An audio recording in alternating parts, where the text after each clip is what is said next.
Hi guys, and welcome back to H1Z1's My Take on That. That would be better if you did something, I don't know, like that. No, you're not gonna do it. Yeah, you're not gonna help me out, are you? You know, not at all. No, cut it out. Okay. Anyway, let's get into it. I thought I'd dress the part, colourful presenter, so I'm wearing all my flower stuff. All the stuff that sickens me to play in, but I'm trying to look my best for you guys. Okay, so in this episode, I thought I would talk about some more movies. I also saw a pilot to a new show coming out that sort of maybe got leaked to me from somewhere. That's sources shall remain anonymous. And also, I watched a movie on Steam. It didn't go for very long, and that's a good thing, because I'm still not sure if the movie was actually a serious movie, or if it was being camp and crazy to take the piss out of normal 80s style action movies. But we'll get into that when we get to it. You will notice, I can't see the name because I haven't edited it, but off to the side is my rating system. I'll read through that and give you a general idea of where I'm coming from when I give a rating on a show. Oh, excuse me. The Pepsi is in the house, so to speak. Cheers, all. Anyway, so let's start with the movie I saw last night at the movies, and that was Mission Impossible 5.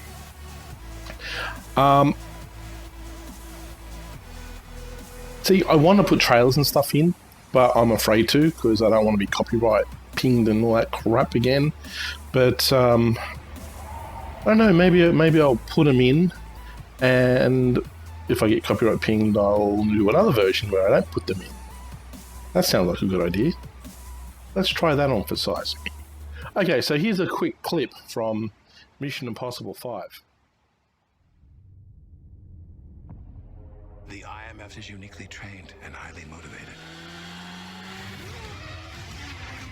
Specialist without equal, immune to any countermeasures.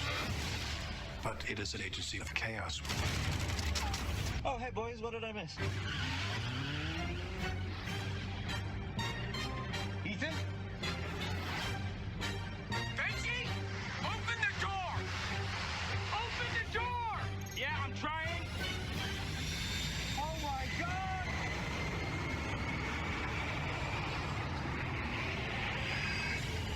The other door! To be honest, the movie wasn't my first choice to see. Unfortunately, Fantastic Four has bombed so badly that you cannot get an episode, a showing rather, after 7 o'clock at night. And I don't put my kids to bed till 7:30, so you do the math. That wasn't going to happen. Quite frankly, from what they've said on Collider Movie Talk, and I do watch that show quite extensively, and you look at places like Rotten Tomatoes. I don't put a lot of stock in Rotten Tomatoes, but some people do. Bloody phone. Just had to go off. Yeah, so they all said the first hour of the movie was brilliant. It was going really well. Good direction, good acting. And then it turned into a pile of dung. And what has since come out through the news is that somewhere around that time, the studio wanted the movie to go in a different direction and sort of took the collective reins away from director Josh Trank, and to the point where it was abysmal. And 2 days before the movie actually aired domestically in the United States, he was tweeting, "This is not the movie I wanted to make." Well, what does that tell you? It tells me that movie got taken over, and got taken over in a bad way. I agree with what John Campea says on Collider Movie Talk, and I am dropping names and stuff, and that's okay, because this is where I get my source of information from. He did say that studios have the right to tamper with their own movies. It's their product. They are employing a director to do the movie for them, but they do have the right to say, we want the movie to go this way. However, I also agree that they went a step too far. And because they did that, the movie became disjointed, it became over the top, and really upset fans and moviegoers of all descriptions. So I will see the movie. Maybe I get to see it on Netflix. Maybe I get to see it online through download or something. But legal download, I should mention. Legal download, iTunes or something. Or maybe I'll just wait for it to come on a free-to-air TV so I don't have to pay a dime to see it. But I will see it so I can judge it. And then if I'm still doing this when that time comes along, I will give you my fair and honest opinion of the movie. Though I'm not expecting it to rate more than a 5. That being said, I went and saw Mission Impossible with my mate, and we sat in the cinema. We were the only 2 people in the cinema. We had the cinema to our own private showing. Keeping in mind, it's been out for about 5 weeks now, so, everyone who wants to see it has pretty much seen it. They've moved on to other movies. So we sat there and we watched it. I found that I squirmed a bit. I think the movie went a little bit too long. But other than that, it was a solid movie. Much like every other movie in the franchise was solid, so was this. There were some bits in it that were predictable. I remember looking over to my friend and saying, what's going to happen next is this. And 5 seconds later, it happened.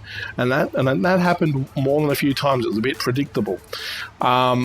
Which kind of takes you out of the movie a little, You want to make it so it's believable. You don't want to know what's coming, so to speak. So it lost a few points there for me for that. But other than that, it was a good movie. I thought everyone played their parts really well. Got to crack a few jokes here and there about James Ryan not having his bow. And I had this stray thought while watching it, and I told my friend this, and he laughed it off. But if you take a good, hard, long look at Tom Cruise, he's roughly around the same height. And when he builds himself up, he's pretty, decent looking. I reckon he could play an old and worn-out Ryu in a Street Fighter movie. Not that he would ever take on such a role. I know that that's just pure fantasy, but he could do it. I reckon he could pull off Ryu. But, that's just my opinion. Everything in this show, just my opinion. Subjective. You may have a different opinion. If you want to voice your opinion, I have a comment section. I would love to know what you think. So feel free to use the comment section. Other than that, guys, the action in it was sublime. It was an entertaining movie. I did come out there enjoying myself until I got home and realised that I had lost my iPhone 6. Promptly went down the next morning and retrieved it. Thank God, because that's it's over $1,000 phone, and it's not the case of it's insured and I can replace it. It's the fact that it's got pictures of my kids on there that I can't recover, and personal details like my tax file number and stuff on there too. So that's really not the kind of thing I want to do, is lose my phone. Anyway, I digress. As way of a rating for that movie, to be honest, after careful consideration, on the toilet mostly, hey, that's where we all do our thinking, right? I'd have to give that movie a 6 out of 10.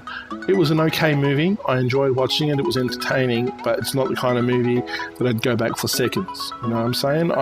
If I had the money, I wouldn't go see it again, and even if I did have the money, I would still rather see something else.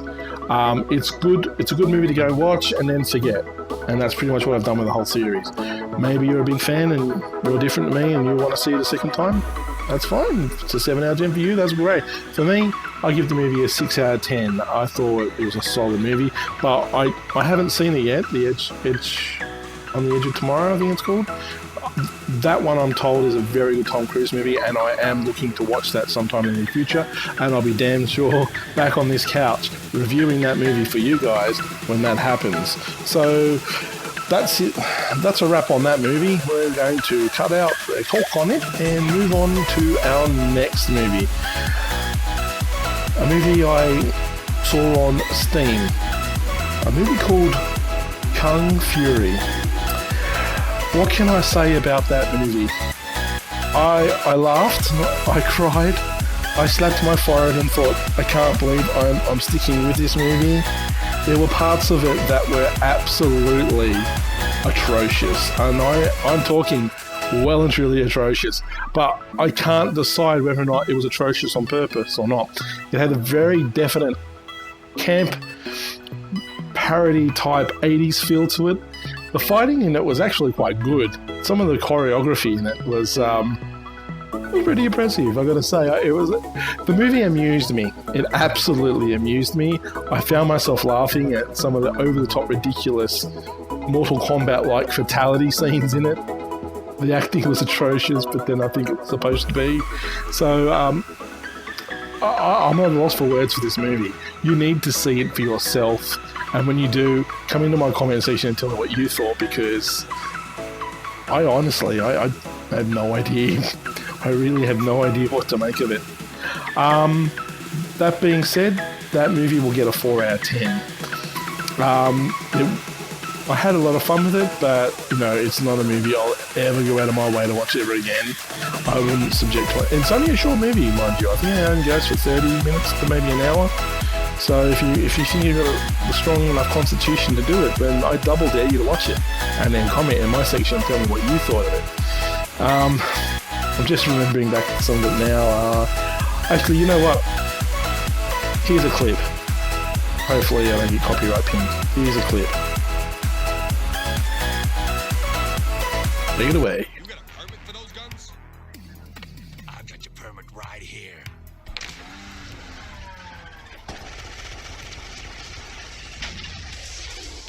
All units, we have an ongoing shootout at 24th and Northwest Street. I'm on it.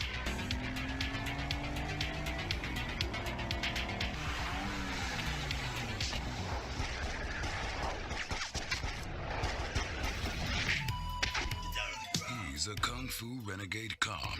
I don't want to hear it, Kung Fury. I've just been at City Hall. You just destroyed an entire city block, for Christ's sake.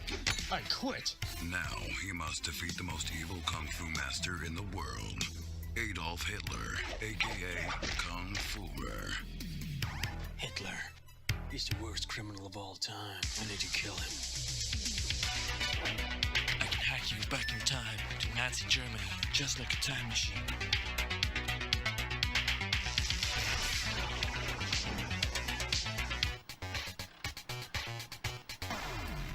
Oh no.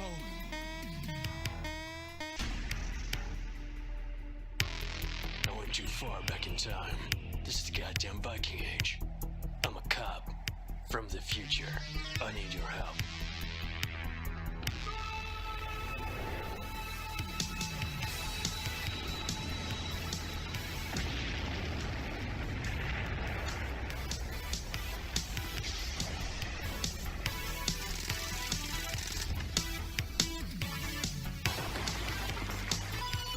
Get ready for a new world of unspeakable adventures never before shown in a motion picture. Get ready for Kung Fury.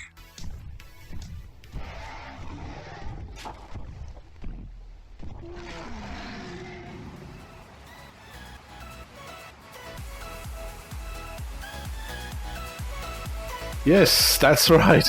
You saw it with your own eyes. Now you tell me what you thought of it. I honestly, I don't know what else to say about that movie. I really don't. We're coming up with 16 marks, so I think I'm going to move on now. Next up, I managed to see the leaked pilot of the Supergirl TV show that's coming out shortly. And my first impressions of that are... yeah, come on, do it. No. Yeah. No. That's not our impressions of it. That was for Kung Fury. Don't behave yourself. Behave yourself. Yeah, you behave yourself. Sorry, he's being unruly because I'm making him wear floral pants. It happens. Anyway, I really enjoyed it. I thought it was a stand-up pilot. They put enough of Superman in there to give out a very nice origin background for the movie, TV show.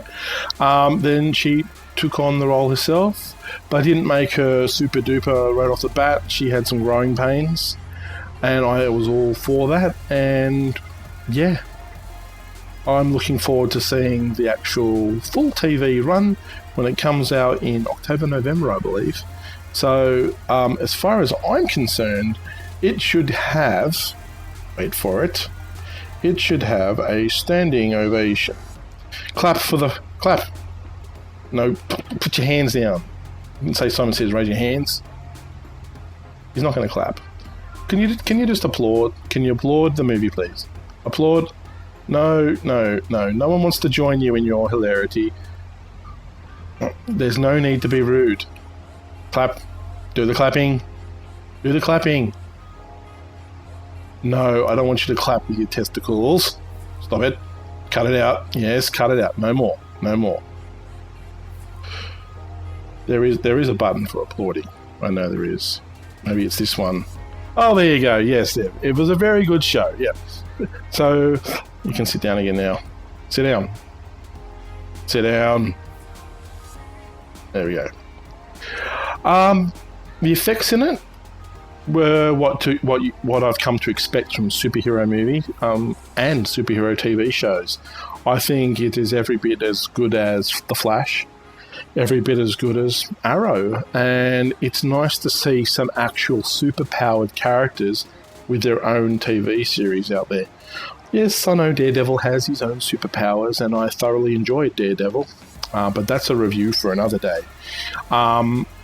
The lead in it, the girl plays Supergirl, and you'll forgive me, but I'm no professional, and I haven't done my research. I don't know any of their names, but she's a smoking hot young lady, and yeah, she fits the bill perfectly as far as I'm concerned. The only thing is, I don't know if they're trying to get away from the whole sexualization of women type thing, bullshit, but she wears these really dark tights, and it just, to me, it doesn't go. It doesn't go with the outfit. Lose the tights, show your little skinny legs off. We're all going to enjoy it, so just get out there and get it done. They did a bit of racial crossover again, as they have done in more than a few things of late. With Johnny Storm was African American, and Perry White in Man of Steel was African American, and now they've got Jimmy Olsen in this is African American. Now, don't get me wrong, I am in no way, shape or form racist. I'll take you any way you come, pink, purple, whatever. As long as you're a nice person and you treat me with respect, I'm going to treat you with respect. So let's not get off the wrong foot there. I just find that... Okay, here's the thing. There are so many, I can think of so many great African American and even Asian superheroes out there. Why don't they utilize these actors for those roles instead of always pushing them into traditional Caucasian characters? Now, I'm not up on the comics. If you are up on the comics and you want to tell me that there's an ultimate Spider-Man or there's an ultimate Superman that has an African American Jimmy Olsen in it, I can accept that. And, you know, putting all that aside, he does a really good job as Jimmy Olsen. I buy his acting of that role. I buy the fact that he's there because he's there as a sort of a guide to Supergirl. I get that, and I applaud that, and I was happy with the performance. I just don't know why we can't have characters like Power Man, Luke Cage, Power Man. Why we can't have... well, we're getting the Black Panther shortly. That's a good thing. Why we can't have the African American Green Lantern? I think his name is not Hal Jordan, is he? Help me out, people. If you know who the African American Green Lantern is, I'd like to hear about it. You know, there's characters in Arrow. Diggle in Arrow. I love that guy. He's so good in that. He's such a good foil for Arrow in that. And I liked Deathlock. I liked what they've done with Deathlock in now I've gone blank. Marvel Agents of S.H.I.E.L.D. So, you know, I do like it. I don't understand why they don't introduce some of these characters instead of just for the sake of, you know, I don't know if they're doing it for equal opportunity or what, or whether they want to be different. Why they have to keep switching and swapping. And I definitely don't want any arm raisers. I'm not. I've got dark skinned nieces, okay? My nieces are Sri Lankan, half Sri Lankan. My sister-in-law is Sri Lankan. I've had friends from all sorts of backgrounds. I've even got, well, he's not really my cousin, but he's my cousin's cousin, and he's African American, British. So, you know, don't bring the race card in because it's so overused these days. Don't get me started on political stuff. We're here for reviews. So, overall, I'm going to wrap this up now, getting the 22-minute mark. Overall, I give that a solid 7 out of 10. It is definitely a series to look out for if you're into the comic book genre. And I'm going to be there, and I wholeheartedly think you should at least check out the pilot and make your own mind up on whether or not it's viable for you to continue on with that series, because I'm going to be there. I can't wait to see what's coming next. And that pretty much wraps up my take on that. Don't forget to subscribe and like, maybe in the opposite order to that. And I hope to see you back in Season 5 of H1Z1. Looking at my... Oh, whoopsie daisy. No, I can't do it. I have to do this. Just forgive me for a second. You can't see it, but I can see it. Right, down the bottom it says Pacific time is 3:34 AM. So I've got about an hour and a half to go till the clock winds on, and this character gets wiped-a-roonied. So I might have to do something. I might go do a battle royal or something for you guys. But for now, guys, I'd like to thank you for stopping by. I hope you enjoyed my take on that, and I hope you'll come back to see me next Sunday when I do it all over again. But for now, guys, it's goodbye from me. Hang on, I'll get this right. It's goodbye from me, and it's goodbye from him. See ya. My name is Kara Zor-El. 24 years ago, my planet was in peril. My cousin, Kal-El, was sent to a planet called Earth. You may know his story, but you don't know mine. On Earth, you will do extraordinary things. Until now. You must go. I love you, Kara.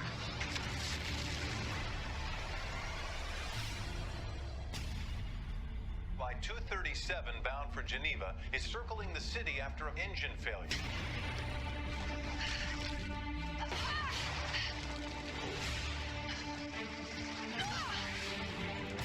We just lost another engine. We're going down. Brace for impact.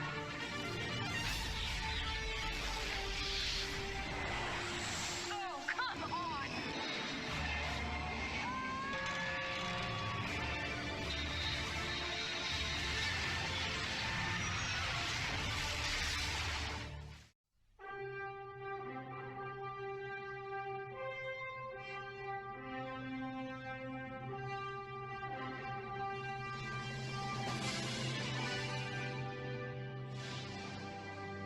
You know, up and away.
Well, guys, I hope you liked my take on that. I'll be back again within a week to give you some more.